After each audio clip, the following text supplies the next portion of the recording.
বুখারী শরীফ ইমাম বুখারীর আবিষ্কার না, সংকলন। মুসলিম শরীফ ইমাম মুসলিমের আবিষ্কার না, হাদিসের সংকলন। নাসাই শরীফ ইমাম নাসাইর আবিষ্কার না, হাদিসের সংকলন। হানাফি মাযহাব ইমাম আবু হানিফার কোনো ধর্ম না, বরং কোরআন সুন্নাহর সংকলন। ইমাম বুখারীর বুখারী শরীফ হাদিসের সংকলন। ইমাম মুসলিমের মুসলিম শরীফ হাদিসের সংকলন। ইমাম তিরমিজির তিরমিজি শরীফ হাদিসের সংকলন। ইমাম আবু হানিফা রাহমাতুল্লাহ আলাইহি যে মাযহাবকে আমরা হানাফি মাযহাব বলি, এটা কোরআন ও হাদিসের সংকলন। তাহলে বলেন তো, হানাফি মাযহাব এটা কি, এই যে হানাফি মাযহাব বলি আমরা, এই মাযহাব মানে কোরআন সুন্নাহর আবিষ্কার না সংকলন?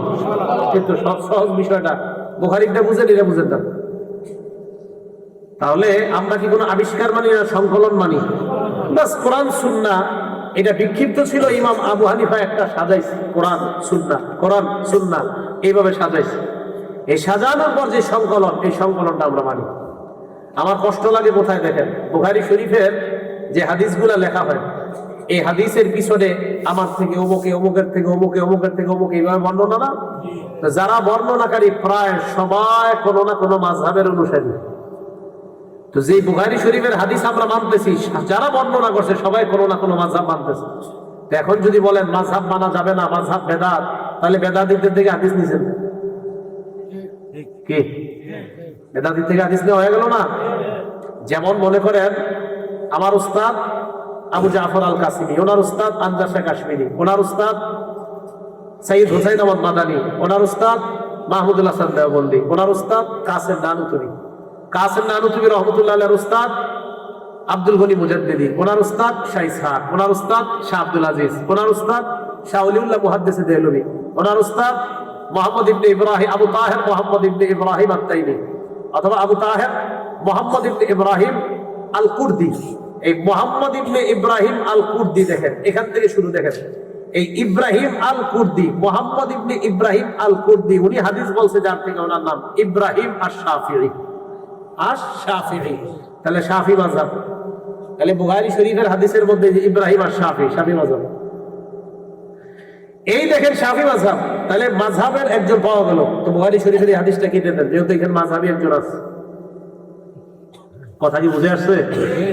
তো দেখেন এই জায়গায় একজন মাযহাবী আছে, ওনার উস্তাদের নাম আহমদ ইবনে মুহাম্মদ, ওনার উস্তাদের নাম আহমদ ইবনে আব্দুল কুদ্দুস, ওনার উস্তাদের নাম মুহাম্মদ ইবনে আহমদ, ওনার উস্তাদের নাম আহমদ জাকারিয়া ইবনে মুহাম্মদ, ওনার উস্তাদের নাম ইবনে হাজার আসকালানি আশ-শাফি। তাহলে উনিও শাফি মাযহাব, আবার উনিও শাফি মাযহাব। এখন যদি বলেন মাযহাবের কারণে, যে মাযহাব মানাটা, যারা মাযহাব এটাকে যদি বেদাত বলেন, এটা নতুন কোন ধর্ম বলেন, এটা কি সঠিক হবে না ভুল হবে? কেন ভুল হবে? যদি বলেন এটা সঠিক, তাহলে এই হাদিস কেটে দিতে হবে, কারণ এই হাদিসের বর্ণনাকারীর মধ্যে মাযহাব মানে এমন লোক আছে। কথা কি আপনাদের সহজে বুঝে আসছে? আচ্ছা, তো বুঝে থাকলে বলেন, আমরা যে হানাফি মাযহাব, এই হানাফি মাযহাব এটা কি কোনো আবিষ্কার না কোরআন সুন্নাহর সংকলন? শাফি মাযহাব কোরআন সুন্নাহর একটা সংকলন। হাম্বলি মাযহাব ইমাম আহমদ কোরআন সুন্নাহর সংকলন করেছে। মালিকি মাযহাব ইমাম মালিক কোরআন সুন্নাহর সংকলন করেছে। তো নাম হয়ে গেছে, ওনার সংকলনটার নাম হয়েছে মালিকি। ইমাম শাফির সংকলনের নাম হয়েছে শাফি। আবু হানিফার সংকলনের নাম হয়েছে হানাফি। আহমদ ইবনে হাম্বলের সংকলনের নাম হয়েছে হাম্বলি। ইমাম বুখারীর সংকলনের নাম হয়েছে বুখারী। ইমাম মুসলিমের সংকলনের নাম হয়েছে মুসলিম। মুসলিম কোনো আবিষ্কার না, এটা হাদিসের সংকলন। বুখারী কোনো আবিষ্কার না, এটা হাদিসের সংকলন। তিরমিজি এটা কোনো নতুন আবিষ্কার না, এটা হাদিসের সংকলন। যেমনি ভাবে এইগুলা হাদিসের সংকলন, হানাফি এটা কোরআন হাদিসের একটা সংকলনের নাম, শাফি কোরআন হাদিসের একটা সংকলনের নাম, হাম্বলি কোরআন হাদিসের একটা সংকলনের নাম, মালিকি কোরআন হাদিসের একটা সংকলনের নাম। বুখারী আবিষ্কার না সংকলন? হানাফি আবিষ্কার না সংকলন?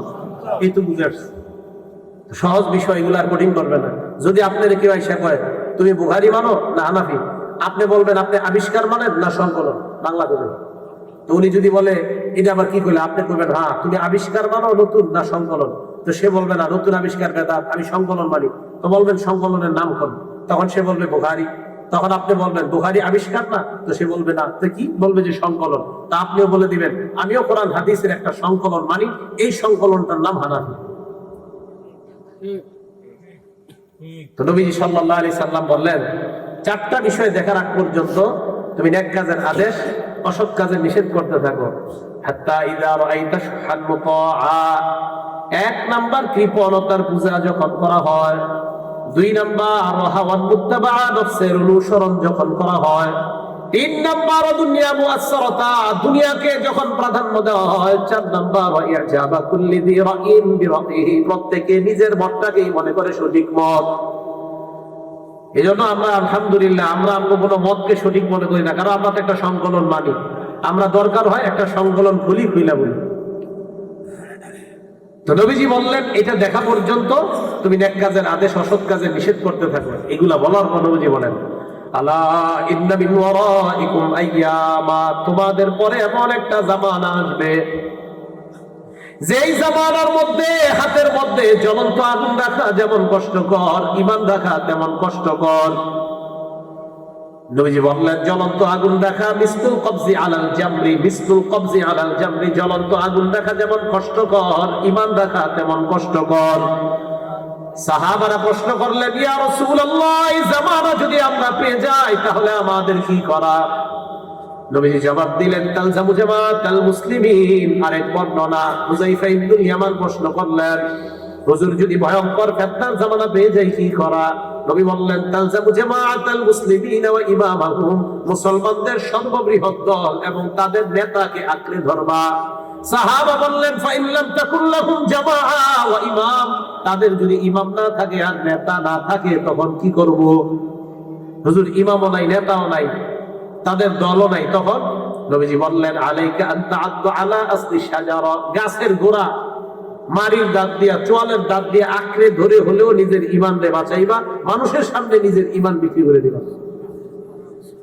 তো ভাই বলতেছিলাম এই জামানাটা চলতেছে, আমার আপনার ঈমান হরণ করার জন্য চারদিক থেকে শয়তান বিভিন্ন রূপে চেষ্টা করতেছে। আল্লাহ পাক যেন আমাদের সকলের ঈমানগুলোকে হেফাজত করেন, বলেন আমিন।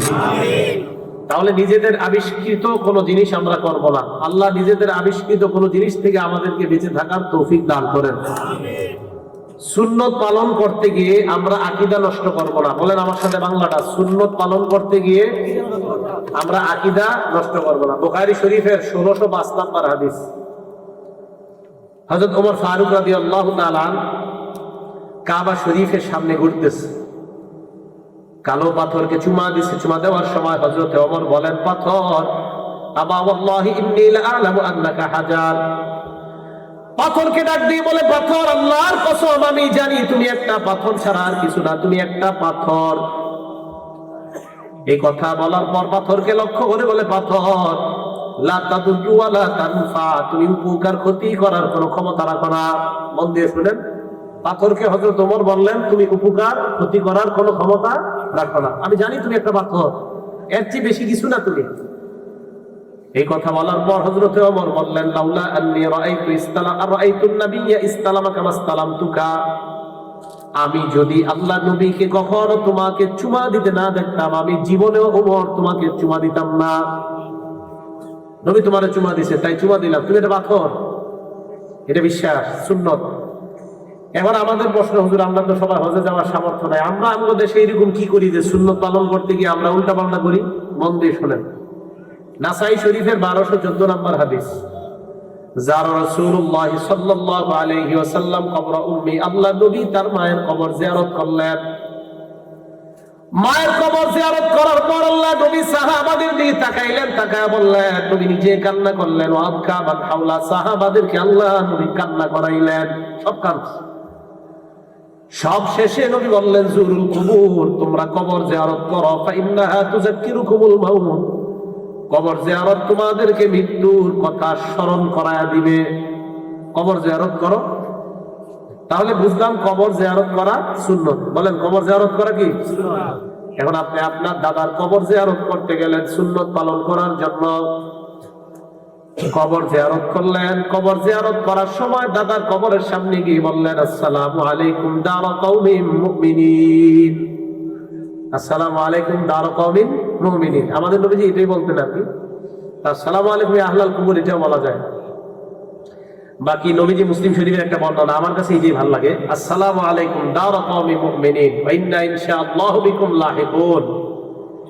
আচ্ছা, এই হাদিসটা বলে ফেলছি তো আরেকটু বলি। নবীজি এই হাদিসটা একদিন বলছে কবরস্থানে গিয়া, আতাল মাকবারা, কবরস্থানে গেছে, যাওয়ার পর বলছে, হে কবরবাসী ইমানদারগণ, তোমাদের উপর শান্তি বর্ষিত হোক। এই কথা বলার পর নবীজি বলেন, ইনশাআল্লাহ অচিরে আমরা তোমাদের সাথে সাক্ষাৎ করব।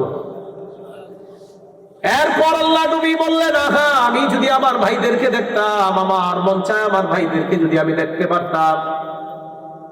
সাহাবারা কয়, হুজুর এটা আপনি কি বললেন? কয়, অদিত্য, আমার মন চায়। কি মন চায়?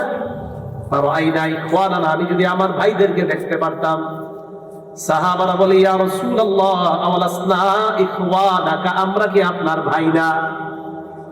নবীজি জবাব দিলেন, আনতুম আসহাবী, তোমরা আমার সাহাবা, ওয়া ইখওয়ানুনা আল্লাযীনা লাম ইয়াতু বাদু, আমার ভাই তারা যারা এখনো দুনিয়াতে আসে নাই। সুবহানাল্লাহ। নবীজি বললেন, এখন আমার ভাইরা দুনিয়াতে আসে নাই। তো সাহাবারা কয়, হুজুর আপনি তাদেরকে কিভাবে চিনবেন যারা দুনিয়াতে এখন আসে নাই? কি দেখেন? নবীজি জবাব দিলেন, তোমাদের কারো একটা ঘোড়া আছে, ওই ঘোড়ার গুররুম মুহাজ্জালা, ঘোড়ার হাত পা গুলা, কপাল গুলা বড় চমৎকার। এই ঘোড়াটা যদি এমন কালো নিকট ঘোড়ার মধ্যে থাকে, এই সুন্দর ঘোড়াটা পাইতে তার কোনো সমস্যা হবে কিনা? সাহাবারা বললেন, হুজুর সাদা একটা সুন্দর ঘোড়া কালো নিকট ঘোড়ার মধ্যে পাইতে কোনো সমস্যা হবে না। আল্লাহ নবী বললেন, কিয়ামতের ময়দানে আমার ভাই যারা, তাদের হাতগুলা, কপালগুলা, পা গুলা ওযুর কারণে এমন চকচক করবে, তাদেরকে চিনতে আমার কোনো সমস্যা হবে না। এরা আমার ভাই, আমাদেরকে নবীজি বলছে আমরা ওনার ভাই। এখন আসেন কবর জিয়ারত করা সুন্নত।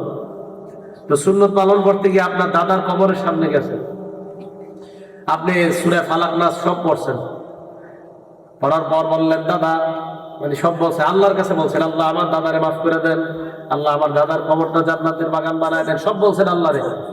আল্লাহর কাছে সব চাওয়ার পরে শেষের দিকে বলছেন, দাদা আপনার নাতির বউয়ের 10 বছর বাচ্চা হয় না, একটু বাচ্চার ব্যবস্থা করেন। এতক্ষণ আল্লাহরে বললেন সব দিতে, এখন দাদারে বলতেছেন বাচ্চা দিতে। এই যে শিরিক করলেন, আকীদা শেষ। শাহজালাল রহমতুল্লাহর কবরে গেলাম আমি, আপনি, আমরা 4-5 জন সিলেট ঘুরতে গেছি, জাফলং চা বাগান টাগান ঘুরা শাহজালাল রহমতুল্লাহি আলাইহির কবরে গেলাম। যাওয়ার পর আমরা ওনার কবর জিয়ারত করলাম, আল্লাহর কাছে বললাম, আল্লাহ শাহজালাল রহমতুল্লাহ ইয়ামান দেশ থেকে আইসা আমাদের দেশ থেকে শিরিক দূর করছে, বেদাত দূর করছে, আল্লাহ তাকে আপনি জাযায়ে খায়র দান করেন, উভয় জগতে তাকে আপনি ভালো রাখেন। আল্লাহ আমাদের দুনিয়াতে তো তাকে আপনি ভালো রেখেছেন, আখিরাতে তাকে ভালো রাখেন। আল্লাহ তার কবরটা জান্নাতের বাগান বানান। শাহজালাল রহমতুল্লাহর জন্য দোয়া করলাম। করার পর শেষের দিকে বলতেছি, শাহজালাল আমি সুদূর দাউদকান্দি নদীর উপাস থেকে আসছি। এতক্ষণ আল্লাহর সব বলছেন, এখন বলতেছেন শাহজালাল না। তো আসছি যে কারণে, আমার তো ছেলেটারে বিয়ে করাইছি 3 বছর হইল, বাচ্চা কাচ্চা হইতেছে না, কি করা যায়? শাহজালাল রহমতুল্লাহর কইতেছে। তো সুন্নত পালন করতে গিয়ে শিরিক করলেন, আকীদা নষ্ট করলেন, আপনার ঈমান চলে গেল। মেহেরবানি করে এই জাতীয় কর্মকাণ্ড থেকে নিজেদেরকে বাঁচান। আল্লাহ আমাদের সকলকে হেফাজত করেন। তো সুন্নত পালন করতে গিয়ে আকীদা নষ্ট করা যাবে না। কিছু কুসংস্কার আছে, আমরা এই কুসংস্কার গুলো সমাজের মধ্যে আছে, এগুলো রাখা যাবে না। সকালবেলা ঘর থেকে বের হওয়ার সময় আপনার মাথাটা ঘরের দরজার সাথে লাগছে, লাগার পরে কোন কি, ইস আল্লাহ জানে আজকে দিনটা কেমন যায়। শিরিক করলেন, আজকে আপনার দিন কেমন যায় মানে আপনি দরজার সাথে লাগাতে আপনার দিন খারাপ যাবে, এটা কই পেয়েছেন আপনি? দোকানে গেছেন, যাওয়ার পর দোকানদার দোকান খুলছে, ভাই তাড়াতাড়ি 1 কেজি পোলার চাউল দেন, মেহমান আসছে। দোকানদার মেহমান আসছে, এই পোলার চাউল দিছে। তো যিনি দৌড়ে গেছে উনি মনে নাই পকেটে টাকা নিতে, বাইরে টাকাটা আনতে পারিনি, বাড়িতে দৌড় দিয়ে আনতেছে। এই যে তুমি কুফা লাগাইলাম, সারাটা দিন কেমন যাবে? দোকানদার ভাই এই মাসাল আপনি কই পেলেন? এটা শিরিক, এটা শিরিক। আপনি আপনার দোকানে গজবটাই না আনলেন, আপনি এটা কই পাইলেন যে আপনার দোকানে প্রথমে বাকি খাইলে দোকানে সারাদিন কুফা যাবে? এটা আপনি কোথায় পাইলেন? এটা শিরিক, এটা জায়েজ নাই। এই কুসংস্কার গুলো আমাদের সমাজে আছে কিনা? ব্যবসা সুন্নত না বেদাত? আরে ব্যবসা সুন্নত না বেদাত? ব্যবসা করতে গিয়ে আকীদা নষ্ট করলেন। হ্যাঁ, আকীদা নষ্ট করা যাবে না। আল্লাহ আমাদের সকলকে বুঝে শুনে আমল করার তৌফিক দান করেন। একটা উদাহরণ দিলে বুঝবেন আপনারা। আবু দাউদ শরীফের হাদিস নাম্বার 3299 নাম্বার হাদিস। এক সাহাবা নবীজি সাল্লাল্লাহু আলাইহি সাল্লামের কাছে গেলেন, যাওয়ার পর বললেন, ইয়া রাসূলুল্লাহ নাযারাত উখতি আন তামশিয়া ইলা বাইতিল্লাহ। ইয়া রাসূলুল্লাহ, আমার বোন মানত করেছে, আল্লাহর জন্য মানত করেছে, আমার বোন কাবা শরীফে হাঁটতে হাঁটতে যাবে, মান্নত করছে অনেক দূর, ওনার বাড়ি থেকে কাবা শরীফ অনেক দূর, মানত করছে আমার বোন হাঁটতে হাঁটতে সেখানে যাবে। আল্লাহ নবী বললেন, তোমার বোন এই মানত কেন করছে? কয় সওয়াবের জন্য। মানত কেন করছে? সওয়াব। কাবা করে হেঁটে যাবে তো সবই তো নিয়ত, ঠিক না? নিয়ত তো ভালো। তো নবীজি বললেন, বাহন আছে নি? আছে। তো বাহন থাকতে এই উল্টা পাল্টা নিয়ত করতে গেছি তোমার বলবে। আপনারা যারা এই জায়গায় আছেন, ট্রলার দিয়ে কি ওই পারে যাওয়ার ব্যবস্থা আছে না? মানে আপনাদের একজন কইলো আমি সাঁতার কেটে ওই পারে যাবো, কেন? আপনি কি দরকার আছে সাঁতার কেটে যাবেন? এত বড় একটা নদী। এই এটা বাংলামি নিয়ত। নিয়ত তখন হয়তো যদি ট্রলার না থাকতো, কিছু না থাকতো। তো আপনাদের এই জায়গার একজন নিয়ত করলেন সিলেট শাহজালাল রহমতুল্লাহর কবরের ওখানে যাবেন হাঁটতে হাঁটতে। কেন? আপনি বাস নাই নাকি আপনার টাকা নাই? সব থাকার পরে এই যে মানত করছেন সওয়াবের নিয়তে, এটা বেদাত। সব থাকার পর সওয়াবের নিয়তে যে এই মানত করছেন, এটা বেদাত। সাহাবা বললেন, ইয়া রাসূলুল্লাহ, আমার বোন মানত করেছে, আল্লাহর ঘরে যাবে হাঁটতে হাঁটতে। আল্লাহ নবী বলেন, তোমার বোন কি আর মানত করার জিনিস পায় না? লিতামশিয়া ওয়া লিতারকাবা, তোমার বোনকে হাঁটতে বলবা, তোমার বোনকে বাহনের মধ্যে চড়তে বলবা, বাহনে উঠতে বলবা, হাঁটতে বলবা, মানত আদায় হয়ে যাবে। আর বাহনের মধ্যে চড়তে বলবা। আল্লাহ তোমার বোনকে এই কষ্ট দিতে চায় না। বাহন থাকার পরেও তোমার বোন কেন হাঁটতে হাঁটতে কষ্ট করবে? আগে ছিল জাহাজে হজ করা, তো এখন প্লেন আছে না? তাতে এখন জাহাজে যাবেন কেন? প্লেনে আপনি 6 ঘন্টা চলে যাবেন। তো রাসূল করিম সাল্লাল্লাহু আলাইহি সাল্লাম এটা বললেন। আবু দাউদ শরীফের 3000 নম্বর হাদিস, 3300 নম্বর হাদিস। আগেরটা গেল 3299, এর পরের হাদিসটা। নবীজি সাল্লাল্লাহু আলাইহি ওয়াসাল্লামের জায়গায় ভাষণ দিলেন। ভাষণ দেওয়ার সময় আল্লাহ নবী দেখেন সবাই সুন্দরভাবে আল্লাহ নবীর বয়ান শুনতেছে, একজন দাঁড়ায় রয়েছে, রৌদ্রের মধ্যে দাঁড়ায় রয়েছে। আল্লাহ নবী বললেন, কি ব্যাপার, লোকটা কেন রৌদ্রের মধ্যে দাঁড়িয়ে আছে? কয়, হুজুর কয়েকটা মানত করেছে। 1 নাম্বার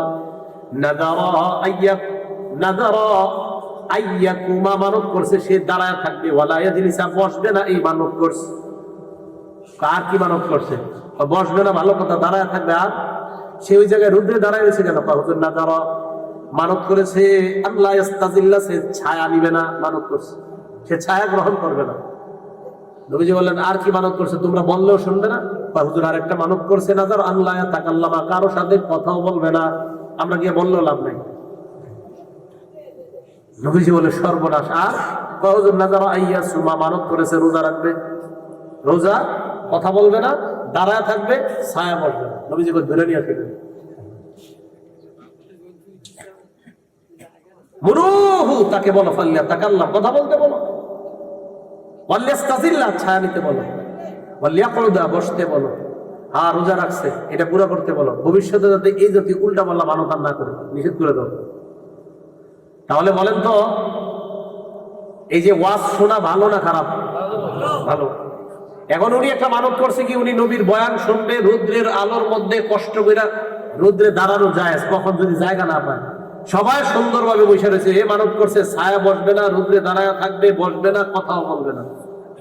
তো বুঝাইতে চাইলাম, কোন মানত যদি এই নিয়তে করা হয় যে সওয়াবের কারণে, আর এরপরে যদি নিজের জানরে কষ্ট দেওয়া উদ্দেশ্য হয়, তাহলে এই মানত করা জায়েজ নাই। কারণ আল্লাহ তো আপনারে এটা বলে নাই। আপনার তো সব আছে, ছায়া আছে, ছায়া না থাকলে রৌদ্রে দাঁড়াইতে। কি বুঝতে পারলাম আমরা? ইসলামের মধ্যে আমরা বাড়াবাড়ি নিজের থেকে বানাবো। দেখেন, বললাম না, ইসলাম আমরা কঠিন বানাইনি। আপনার জন্য সহজ ছিল বৈশা বৈশা ওয়াজ শোনা। কে বসে আপনার দাঁড়ায় শুনতে? কঠিন বানায়নি। আবু দাউদ শরীফের আরেক হাদিস, নবীজি দেখে এক ব্যক্তি কাবা শরীফের সামনে নাকের মধ্যে আংটা লাগায়া, আংটার মধ্যে রশি লাগায় ঘুরতেছে। হাদিস আছে, আংটা, এটার মধ্যে রশি লাগায়। নবীজি বললেন, কি ব্যাপার, এইরকম কেন করে? সাহাবারা বললেন, হুজুর মানত করছে এইভাবে নাকের মধ্যে আংটা লাগাবে, আংটার মধ্যে রশি লাগায় লাগায় টানবে।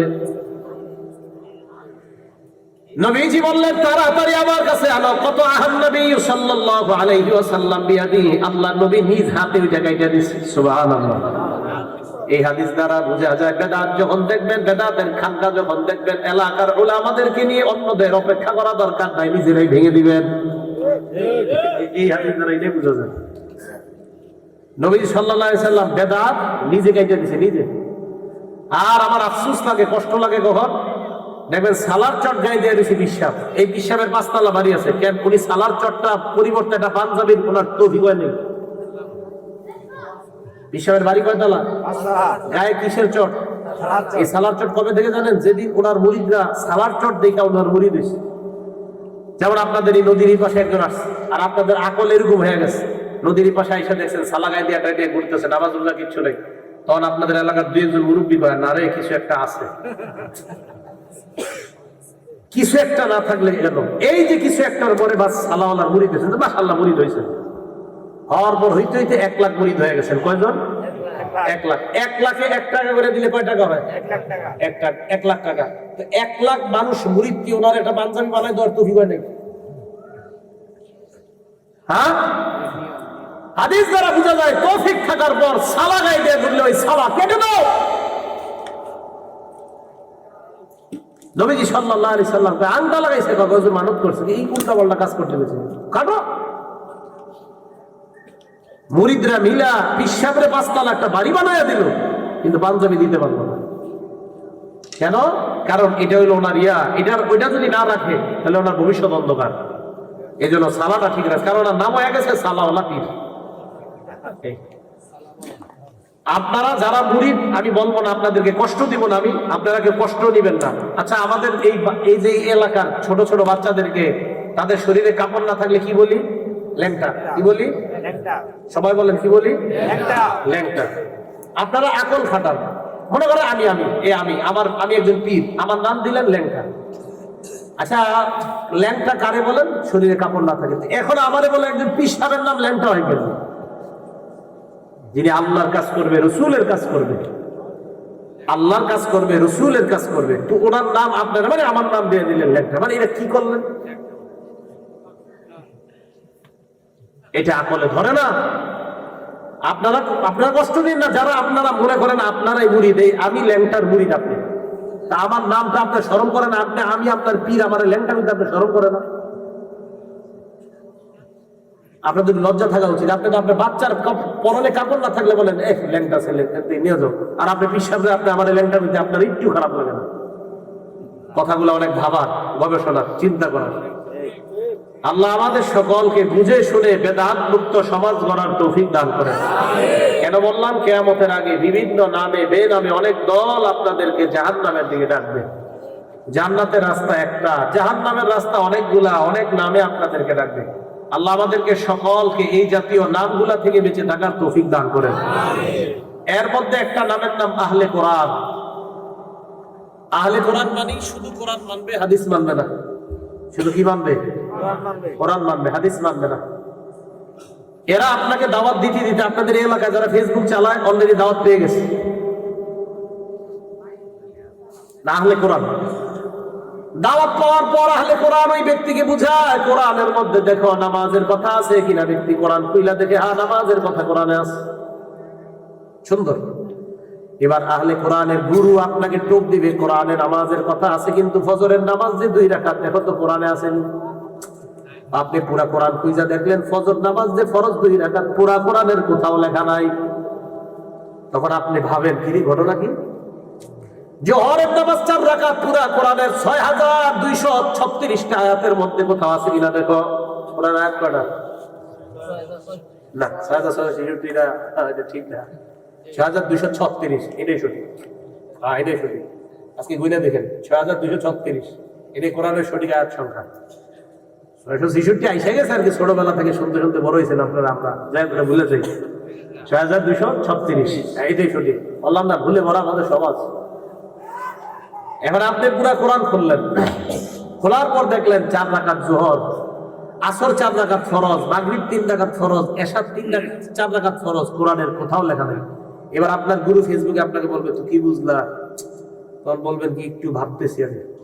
ফেসবুকে পরের দিন আপনাকে বলবে কি কিছু তো বললা না, কি কোরআনে তো নামাজের কথা আছে কিন্তু কিভাবে নামাজ এটা তো কোরআনে নাই। তখন বলবে অতএব কি, অতএব যেহেতু কোরআনে নাই সুতরাং তুমি কোনোভাবে ধ্যান করলেই নামাজ হয়ে যাবে। ওরকম মসজিদে মুসল্লিদের সাথে গিয়ে এইভাবে রুকু করতে হবে, সিজদা করতে হবে, যুক্ত হবে তাদের সাথে, এটা যেহেতু নাই অতএব তোমার করা লাগবে। এই হলো আহলে কোরআন। নবীজি সাল্লাল্লাহু আলাইহি সাল্লাম তাদের ব্যাপারে কি বলছে? ইবনে মাজাহ হাদিস নাম্বার 12, নবীজি সাল্লাল্লাহু আলাইহি সাল্লাম বলেন, ইউশিকুর রাজুলু মুত্তাকিয়ান, এমন একটা জামানা আসবে যে জামানায় মানুষ সিংহাসনের মধ্যে বসবে, বসার পর বলবে আমি বড় পণ্ডিত। এই মানুষটা বলবে আমাদের আর তোমাদের মাঝে কোরআন থাকতে আমার হাদিসের কি প্রয়োজন? তার সামনে হাদিস পেশ করার পর ওই ব্যক্তি বলবে বাইনানা ওয়া বাইনাকুম কিতাবুল্লাহ, ফেসবুকে আপনাকে দাওয়াত দিবে, আমাদের মাঝে তোমাদের মাঝে বিধানকারী কোরআনের গ্রন্থের নাম হলো আল কোরআন। আপনিও বলবেন হ্যাঁ ঠিকই তো, আল কোরআনই তো একমাত্র বিধানদাতা, একমাত্র বিধান আছে কোরআনের মধ্যে। এই কথা বলার পর আল্লাহ নবী বলেন ওই ব্যক্তি তোমাদেরকে বলবে ফামা ওয়াজাদনা ফীহি মিন হারামিন হারামনা, কোরআনের মধ্যে যেটা হারাম পাইলাম এটাই হারাম, ওয়ামা ওয়াজাদনা ফীহি মিন হালালিন ইসতাহলালনা, কোরআনের মধ্যে যেটা হালাল পাইলাম সেটাই হালাল বলবে আপনাকে। তো আপনি বলবেন ঠিকই তো, আচ্ছা আমরা কোরআনের হারামকে হারাম মানি না, কোরআনের হালালকে হালাল মানি না? তো মানি তো আমরাও। তো তাদের উদ্দেশ্য কি দেখেন, তো কোরআনের হালাল কোরআনের হারাম থাকতে আবার অন্যটার কি দরকার? আমাদের নবী বলেন শোনো, আলা ওয়া ইন্নামা হারামা রাসূলুল্লাহ মিসলু মা হারামাল্লাহ, আমি নবী যেটাকে হারাম করি এটা আল্লাহর হারাম করার মতো হারাম হয়ে যায়। আমার হারাম এটা আল্লাহর হারামের মতো হারাম, আমার হালাল এটা আল্লাহর হালালের মতো হালাল। তাহলে আপনারা কি বুঝলেন, শুধু কি কোরআন মানবো না কোরআন সুন্নাহ দুইটা? এই জন্য নবীজি বললেন তারাকতু ফীকুম আমরাইন, আমি তোমাদের মাঝে দুইটি জিনিস রেখে গেলাম, এক নাম্বার কিতাব আল্লাহ, দুই নাম্বার সুন্নাত রাসূলি, এক নাম্বার আল্লাহর কোরআন, দুই নাম্বার রাসূলের সুন্নাহ। লাম তাদিল্লু মা তামাসসাকতুম বিহিমা, যতক্ষণ তোমরা এই দুইটা আঁকড়ে ধরে থাকবা ততক্ষণ তোমরা পথভ্রষ্ট হবা না। কোরআন সুন্নাহ, বলেন কোরআন সুন্নাহ, কোরআন সুন্নাহ, হাদিস বলবেন না, বলেন কোরআন সুন্নাহ, কোরআন হাদিস বললে কি, যদি শুধু কোরআন হাদিস বলেন তাহলে একটা ঝামেলা আছে। কি, নবীজি 11টা বিয়ে করছে, তো হাদিস মানলে আপনি 11টা বিয়ে করতে হবে। এই জন্য সুন্নাহ, সুন্নাহ মানে নবীজির যে হাদিসগুলো আমাদের জন্য পর্ব, আমরা নবীজির যে হাদিসগুলো আমরা পর্ব পালনও করব, এটার নাম সুন্নাহ। নবীজির যে হাদিস আমরা পর্ব পালনও করব, এটার নাম সুন্নাহ। আর নবীজির যে হাদিসগুলো শুধু আমরা পড়ব, ছাত্রদেরকে পড়াবো, কিন্তু আমরা পালন করতে পারবো না, এটার নাম সুন্নাহ না। সুন্নাহ মানে নবীর অনুসরণ করবো যেটা, এটা সুন্নাহ। আর হাদিস মানে যে হাদিসগুলা রাসূল করিম সাল্লাল্লাহু আলাইহি সাল্লামের কিছু হাদিস আছে যে হাদিসগুলো শুধু নবীর সাথেই খাস, এটা আমরা জীবনে আমল করতে পারবো না। যেমন 4টার বেশি বিয়ে এই উম্মত করতে পারবে না, অথচ নবীজি 11টা বিয়ে করছে, তো এটা নবীর জন্য খাস। কথা বুঝে আসছে সবার? তাহলে কিছু হাদিস আছে যেগুলো শুধু না, বলেন কোরআন সুন্নাহ। এখন রাসূল করিম সাল্লাল্লাহু আলাইহি সাল্লাম বললেন কোরআন মানতে হবে, সুন্নাহ মানতে হবে। তাহলে কোরআনে আছে তোমরা নামাজ পড়ো, সুন্নাহের মধ্যে আছে ফজরের নামাজ ফরজ 2 রাকাত, সুবহানাল্লাহ। কোরআনের মধ্যে আছে তোমরা নামাজ পড়ো, সুন্নাহের মধ্যে নবীজি ব্যাখ্যা করে দিয়েছেন জোহরের নামাজ ফরজ 4 রাকাত। কোরআনের মধ্যে আছে তোমরা নামাজ পড়ো, হাদিসের মাধ্যমে নবীজি ব্যাখ্যা করে দিয়েছেন আসরের নামাজ ফরজ 4 রাকাত। কোরআনে আছে তোমরা নামাজ পড়ো, হাদিসে নবীজি ব্যাখ্যা করে দিয়েছেন মাগরিবের নামাজ 3 রাকাত। কোরআনের মধ্যে আছে তোমরা নামাজ পড়ো, নবীজি হাদিসে ব্যাখ্যা করে দিয়েছেন এশারের নামাজ 4 রাকাত ফরজ। আল্লাহ কোরআনে বলে দিয়েছেন আকিমিস সালাতা তারাফাইন নাহার ওয়া যুলাফাম মিনাল লাইল, তোমরা দিবসের 2 অংশে নামাজ পড়ো এবং রাতের কিছু অংশে। নবীজি ব্যাখ্যা করে বুঝিয়ে দিলেন 2 অংশের নামাজ, ফজর থেকে মাগরিব পর্যন্ত, কেউ কেউ বলেন যোহর থেকে আসর পর্যন্ত। আবার রাতের কিছু অংশের নামাজ, তো কেউ বলেন 2 অংশের নামাজ, ফজর থেকে আসর, রাতের কিছু অংশের নামাজ মাগরিব আর এশা। তো রাসূল করিম সাল্লাল্লাহু আলাইহি সাল্লাম এর ব্যাখ্যা দিয়ে দিলেন রাতের নামাজ মাগরিব এশা, দিনের নামাজ ফজর যোহর আসর। তো এইভাবে কোরআন সুন্নাহ উভয়টা পালন করলে আমরা ইনশাআল্লাহ সফলকাম হব। এবং কোরআন সুন্নাহ পালন করতে গিয়ে আমাদের আকীদা কি করা যাবে না, নষ্ট করা যাবে না। বলেন তো আকীদা কি করা যাবে না, নষ্ট করা যাবে না।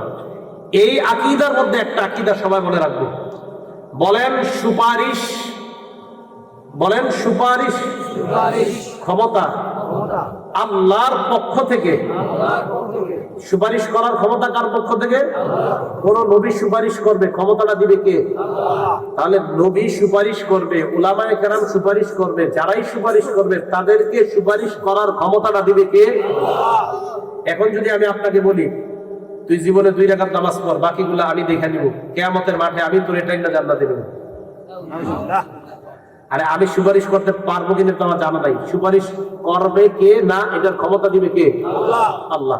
এই জায়গা আকীদাটা আমরা ঠিক করি। আল্লাহ বলেন ইয়াউমা ইয়াকুমুর রূহু ওয়াল মালাইকাতু সাফফা, সমস্ত আত্মাগুলা রূহ জিবরিল ফেরেশতারা সাফফা, সেদিন সবাই দাঁড়ায় থাকবে, সারিবদ্ধভাবে সবাই দাঁড়ায় থাকবে। এর আগে আল্লাহ বলেন রব্বিস সামাওয়াতি ওয়াল আরদি ওয়া মা বাইনাহুমার রহমান, আসমানের রব জমিনের রব, আসমান জমিনের মাঝে রহমান তিনি আল্লাহ। লা ইয়ামলিকুনা মিনহু খিতাবা, মানুষ কেউ কথা বলার কোনো ক্ষমতা রাখবে না। জিবরিল আমিন ফেরেশতা, সমস্ত ফেরেশতারা কাতারের মধ্যে দাঁড়িয়ে থাকবে, সবাই চুপচাপ নিচের দিকে তাকায় থাকবে। লা ইয়াতাকাল্লামুন, কেউ কথা বলবে না, কেউ কথা বলবে না। ইল্লা মান আযিনা লাহুর রহমান, আল্লাহ যাকে অনুমতি না দেয় সে ছাড়া কেউ কথা বলতে পারবে না। তাহলে বলেন কিয়ামতের মাঠে কথা বলার অনুমতিটা দিবে কে? আল্লাহ। তাহলে আজকে থেকে আমরা বিশ্বাস এটাই রাখবো, নবী, ওলি, হাফেজ, উলামা যারাই সুপারিশ করবে ক্ষমতাটা দিবে আল্লাহ। তাহলে কিয়ামতের মাঠে একচ্ছত্র ক্ষমতার মালিক কে? আল্লাহ। আল্লাহ। দুনিয়াতে আল্লাহ, আখিরাতেও আল্লাহ। হ্যাঁ, কিন্তু দুনিয়াতে আল্লাহ কাউরে কাউরে ক্ষমতাটা দিছে। আল্লাহ দুনিয়াতে অনেকের ক্ষমতা দিছে, তাকে দিলাম তাকে দিলাম, কিন্তু কিয়ামতের মাঠে আল্লাহ পাক রব্বুল আলামিন বলেন লিমানিল মুলকুল ইয়াউম, সেদিন রাজত্ব কার? লিল্লাহিল ওয়াহিদিল কাহ্হার। আল্লাহ বলে একমাত্র মহাপরাক্রমশালী ক্ষমতাধর আমি আল্লাহর ক্ষমতা ছাড়া সেদিন আর কারো ক্ষমতা নাই। তাহলে এবার আপনাদের কাছে আমি জানতে চাই, পীর বলেন, গাউস কুতুবার যাই বলেন, এদের কোনো ক্ষমতা কি কিয়ামতের মাঠে আছে যদি আল্লাহ না দেন? এখন আপনারা ফেসবুকে পাইতেছেন ক্ষমতাদাতা কে, সামনে সামনে মুরিদরা কয় অমুক বাবা। হ্যাঁ আছে আছে, এইরকম একটা ভিডিও আছে। বলেন আপনাদেরকে মুক্তিদাতা কে, কয় অমুক বাবা। হ্যাঁ এটা ভিডিও আছে। আপনাদেরকে মুক্তিদাতা কে, সামনে যারা আছে সবাই কয় অমুক বাবা। আরে ভাই লাখ লাখ মানুষের ইমাম তো ওই মুহূর্তে চলে গেছে। রাসূল করিম সাল্লাল্লাহু আলাইহি সাল্লামের কবরের সামনে দাঁড়ায় যদি বলেন হুজুর আমার বিবির বাচ্চা হয় না, একটা বাচ্চা দিয়ে দেন, আপনার ইমাম সাথে সাথে চলে গেছে। ভাই কথা বুঝে আসছে? এবার রাসূল করিম সাল্লাল্লাহু আলাইহি সাল্লাম কি বলে দেখেন, আবু দাউদ শরীফের হাদিস, ইয়াকুম মুহদাসাতিল উমুর 4607 নম্বর হাদিসের বর্ণনা, তোমরা ইসলামের মধ্যে নতুন নতুন জিনিস আবিষ্কার করা থেকে বাঁচো। ফাইন্না কুল্লা মুহদাসাতিন বিদআ, ইসলামের মধ্যে নতুন কোন আবিষ্কার, যত আবিষ্কার এইগুলোর নাম হলো বিদআত। ওয়া কুল্লা বিদআতিন দালালাহ, যত নতুন আবিষ্কার এগুলো হলো পথভ্রষ্টতা। নাসাই শরীফের 1578 নম্বর হাদিসের বর্ণনা, ওয়া কুল্লু দালালাতিন ফিন্নার, সমস্ত পথভ্রষ্টের ঠিকানা হলো জাহান্নাম। ইসলামের মধ্যে নতুন আবিষ্কার, এটার নাম বেদাত। সমস্ত বেদাত পথভ্রষ্টতা, সমস্ত পথভ্রষ্টতার ঠিকানা জাহান্নাম। আপনাদেরকে আমি এবার প্রশ্ন করি, ইসলামের মধ্যে যদি নতুন কেউ কিছু বানায় এটার নাম কি? বেদাত। নতুন আবিষ্কার কি নাম? বেদাত। বেদাতের বাংলা নতুন আবিষ্কার। বলেন নতুন আবিষ্কারের ঠিকানা কই? জাহান্নাম। বলেন নতুন আবিষ্কারের ঠিকানা কই? এখন আমি আপনাদেরকে প্রশ্ন করি, আমাদের নবী ইসলামের মধ্যে ঈদ রাইখা গেছে কি রাখে নাই? সবাই কয় না? 2697 নম্বর হাদিস বুখারী শরীফের, কি কয় দেখেন, আজকে থেকে এটা মনে রাখবো, মান আহদাসা ফি আমরিনা হাদা মা লাইসা মিনহু ফাহুয়া রাদ্দুন। নবীজি বলে ইসলামের মধ্যে আমি যা রাইখা যাই নাই, আল্লাহ যা দেয় নাই, এর বিপরীতেও যদি কেউ নতুন কিছু বানায় ফাহুয়া রাদ্দুন, এটা প্রত্যাখ্যাত, এটা প্রত্যাখ্যান করা হবে। এখন আমাদের নবী ইসলামের মধ্যে আমাদের জন্য, মুসলমানের জন্য ঈদ রেখে গেছে কয়টা? আওয়াজ দিয়ে কয়টা? দুইটা। এখন তৃতীয় যদি কেউ কিছু বানায় এটার নাম বেদাত। এ তো বুঝে আসছে সহজ। ইসলামে আমাদের নবী ঈদ রেখে গেছে কয়টা? দুইটা। তৃতীয় কেউ বানাইলে এটার নাম কি হবে? এটাকে আমরা পালন করব? আসলে মুখ দিয়ে এখন না অন্তর থেকে বলতেছেন কেউ পালন করবো না। যদি করেন তা আপনি পথভ্রষ্ট মার্কা কাজ করলেন, আর পথভ্রষ্টতার ঠিকানা জাহান্নাম। এবার রাসূল করিম সাল্লাল্লাহু আলাইহি সাল্লাম বুখারী শরীফের এক বর্ণনা কি বলে দেখেন, মান আহদাসা হাদাসা, কেউ যদি কোনো বেদাত বানায়, আও আওয়া মুহদিসা, অথবা কোনো বেদাতিকে যদি কেউ আশ্রয় দেয়। আপনাদের এলাকার মধ্যে যদি কোনো বেদাতিকে আপনারা খানকা বানায় দেন, বেদাতি কর্মকাণ্ড পরিচালনা করার জন্য বিশ্বাস করেন, আপনাদের এলাকার কেউ জায়গা দিয়ে দিয়েছেন এক কাঠা, হযরত এই জায়গাটা খানকা বানান, ওলামা এখানে আপনারা বারবার বুঝাইছে ভাইও দিয়েন না, এটা ঠিক না, এটা অন্যায়। এরপরে আপনি দিচ্ছেন, নবীজি বলেন লানাতুল্লাহি আলাইহি, তার উপর আল্লাহর অভিশাপ, ওয়াল মালাইকা, ফেরেশতাদের অভিশাপ, ওয়ান নাসি আজমাইন, দুনিয়ার যত মানুষ আছে সমস্ত মানুষের অভিশাপ। তাহলে বেদাতি কোন খানকা যদি আপনাদের এলাকায় কেউ বানায়, এই বেদাতি খানকা যে বানিয়েছে, এই বানানোর জায়গা দাতার উপর কার অভিশাপ? আল্লাহর অভিশাপ, ফেরেশতাদের অভিশাপ, সমস্ত মানুষের অভিশাপ। ভাইও আল্লাহ আমাদের সকলকে বেদাত মুক্ত ইসলামটা যেন সহজভাবে সুন্দরভাবে পালন করে আল্লাহর কাছে আমরা যেতে পারি, আল্লাহ তৌফিক দান করেন। আমি কেন কথাগুলো বলতেছি, দেখেন নদীর এই পারে ওলামায়ে কেরাম সহজে আসতে চায় না, আর কষ্ট করো। তো কেন বলতেছি যে নদীর এপারে থেকে আপনাদের বিষয়টা যেন এমন না হয় যে হুজুর এইখানে আসি বলে ইসলাম শিখতে পারি নাই। আপনাদের এলাকায় যথেষ্ট যোগ্য ওলামায়ে কেরাম আছে, আলেমরা আমাদেরকে কেন আনে? কারণ তাদের কথা আপনারা শুনতে চান না, এটা আপনাদের একটা অ্যালার্জি রোগ আছে। অথচ আপনাদের এলাকার ওলামায়ে কেরাম বুঝায়, তখন বুঝতে চান না, দূরের থেকে এটা বললে বুঝবেন না। এলাকার মসজিদের ইমাম, খতিব সাহেব, মাদ্রাসার ওলামায়ে কেরাম যেভাবে বুঝায়, এই কথাগুলো বুঝার চেষ্টা করবেন। ওনারা বারবার বুঝাইতেছে এটা সঠিক না, এটা বেঠিক, এটা সঠিক, এটা ন্যায়, এটা অন্যায়, এগুলা মেনে নেওয়ার চেষ্টা করেন। যদি মেনে না নেন, রাসূল কারীম সাল্লাল্লাহু আলাইহি ওয়াসাল্লাম এক হাদিসের মধ্যে বলছেন আদ-দুনিয়া মালউনা, পুরা দুনিয়াটা অভিশপ্ত, মালউনুন মা ফিহা, দুনিয়াতে যা আছে সব অভিশপ্ত, তিনটা জিনিস ছাড়া। জোরে বলেন কয়টা? কয়টা জিনিস অভিশপ্ত না?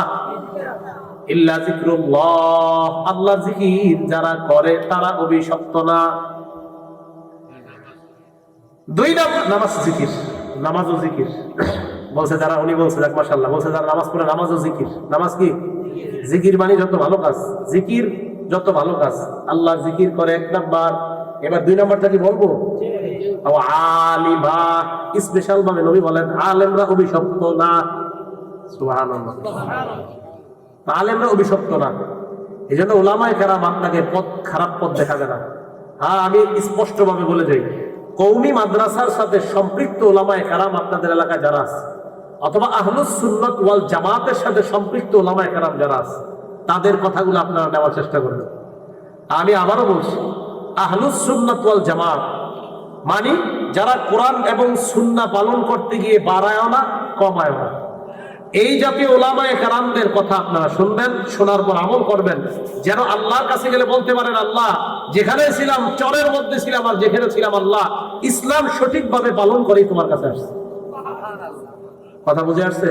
তো নবীজি সাল্লাল্লাহু আলাইহি সাল্লাম বললেন এই অবস্থা হবে যদি কেউ বেদাতিকে আশ্রয় দেয়।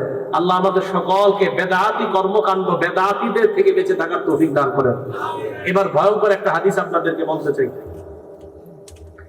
এই হাদিসটা কি? রাসূল কারীম সাল্লাল্লাহু আলাইহি সাল্লাম বলেন কিয়ামতের ময়দানে আনা ফারাতুকুম আলাল হাউজ, আমি কিয়ামতের ময়দানে হাউজে কাউসারের সামনে দাঁড়াবো। হাউজে কাউসারের সামনে দাঁড়িয়ে আমি অপেক্ষা করতে থাকবো পানি পান করানোর জন্য। আমি গ্লাস নিয়ে, জগ নিয়ে দাঁড়িয়ে থাকবো পানি পান করানোর জন্য। আমার একদল উম্মত আমার সামনে আনা হবে, আনার পর আমি তাদেরকে পানি পান করাইতে গেলে সাথে সাথে তাদেরকে আমার সামনে থেকে টান মেরে নিয়ে যাওয়া হবে।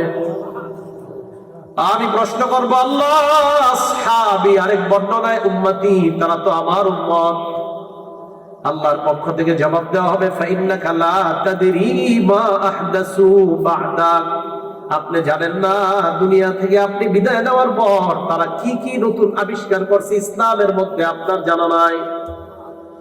নবীজি একটু আগে বললেন আমার উম্মত যেই মাত্র জানতে পারবে তারা আমার রেখে যাওয়া ইসলামের মধ্যে নতুন নতুন জিনিস বানাইছে, নবী তখন বলবে সুহকান সুহকান লিমান গায়্যারা দীনি, আমার ইসলাম, আমার শরীয়ত পরিবর্তনকারী, আমার সামনে থেকে তুমি দূর হও, দূর হও।